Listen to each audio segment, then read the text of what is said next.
Hey everybody, it's Brian, and this is in case you missed Snapshot on October 17th, 2010. We've been doing this for over a year now, so I gotta say that now. The whole month we've been talking about what it takes to have a deeper life, to live a meaningful life. And we talked about how we have to have roots. And I brought a bonsai tree that I've been growing for the past year. And it was really tiny when I got it, but through taking care of it, it's gotten a whole lot bigger. It's really tall now, and it's in this little tiny pot, and in the spring I'm going to have to take it out of the tiny pot that it's in and put it into a bigger planter because the roots are growing deep. It's getting strong, so it needs more room. And that's the way we want to live our lives. Here's one of my favorite verses in the Bible, Colossians 2:7. Let your roots grow down into Him. That means grow down into Jesus. And let your lives be built on Him. Then your faith will grow strong in the truth you were taught, and you will overflow with thankfulness. Guys, our roots have to grow down into Jesus, and here's why. You need deep roots because life has struggles. If you guys have ever walked around after a windstorm, remember the wind decaying 3 years ago now, when the hurricane came through and it blew everything over. You probably saw maybe even some really big trees that were blown over because they had died. They'd stopped growing and their roots didn't go down deep enough into the soil, so when the wind came, it knocked them over. And the same thing happens to people. If they don't have deep roots, if they're not rooted in Jesus, when the struggles of life happen, when those winds come, they get blown over and pulled out of the soil, and somebody has to come and put them back in. I don't want you guys to have to go through that. I want you to be able to be rooted in Jesus and not get toppled over like those trees. Your roots grow by having an active relationship with God. We have to be active with God. That doesn't mean just coming to church and not cussing when you're around certain people. If that's all your relationship with God is, you don't really have a good relationship with Him. I know that sounds kind of off-putting, but it's true. We got to be serious about this stuff. This is the most serious decision you can make with your life. It's not just some casual thing that you decide to do. Just like plants rely on the sun to help them grow, they take in what the sun provides and they use it through photosynthesis to grow. It's the same way. If my tree that I've been growing, and if I put it in the window and it just believed that the sun was up there, but it didn't use any of the sun's rays to help it grow, my tree would not be any bigger. In fact, it would be dead. And in the same way, we kind of do that. People kind of do that with God. They're like, well, I think God's really real, but I don't want to have a relationship with Him or get close to Him or do anything He asks me to do. It's the same thing as a tree rejecting sun. If we reject God, we're rejecting the very thing that gives us life. We have to be in relationship with Him. It's a give and take. He doesn't need us, but we need Him desperately.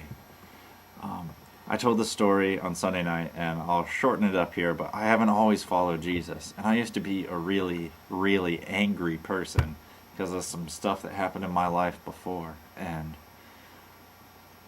God has really changed me. Now, you guys know me. I'm pretty fun-loving and laid back. And I used to not be that way.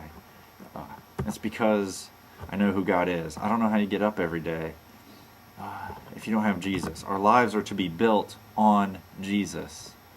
Guys, I'm telling you this. I tried to find other ways to live. And the only way I found to actually enjoy life all the time, no matter when the struggles come, is to trust in Jesus, to put my hope in Him, and to live every day for Him, not looking out every day for what I want to do or worrying about what other people want me to do, but asking God what He wants me to do. And that's the only place I found happiness and hope and joy in life, is trusting in Jesus and building my life on what Jesus has said. If you go through the Bible and you listen to what God says, you know how to react in situations that are really awkward or really tense, and some people don't know how to react in, because God wants us to know how He wants us to react, and that's what the Bible is.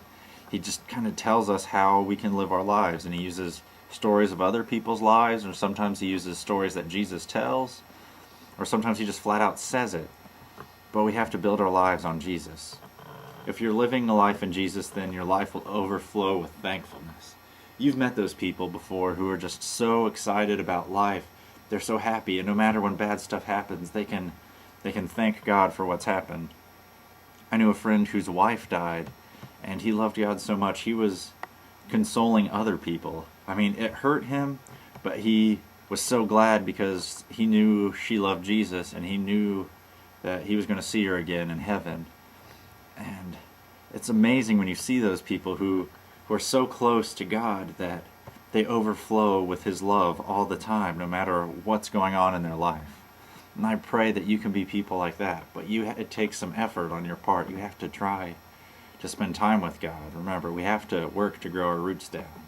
We have to accept God, like plants have to accept the sun. Life cannot, a recap of what we've been doing. First, life is not to be done alone. Even if you're kind of a loner by personality, that doesn't mean there's anything wrong with you. But remember that you shouldn't deal with all your struggles, all your worries, or even all the good times all alone. God made us to be in relationship with each other. We must spend time with God in order to grow. Makes sense, we just talked about it. And we have to rely on and obey God. It's not about trusting in ourselves or trying to control it. It's not about us deciding what we want to do. But once you really let go and you obey God, He starts doing those things He promises you. The Bible is full of promises, but they always hinge on the fact of if we obey and do what God asks us to do. He'll always do His part. But we have to choose to do our part. So that's it. That's the end of our Essentials for a Deeper Life. And next week, the 24th, don't forget to come. We're going to have a Halloween party, have a bunch of candy, and you're going to help get some stuff ready for Halloween night for us. And it'll be fun, so hopefully we'll see you then. God bless.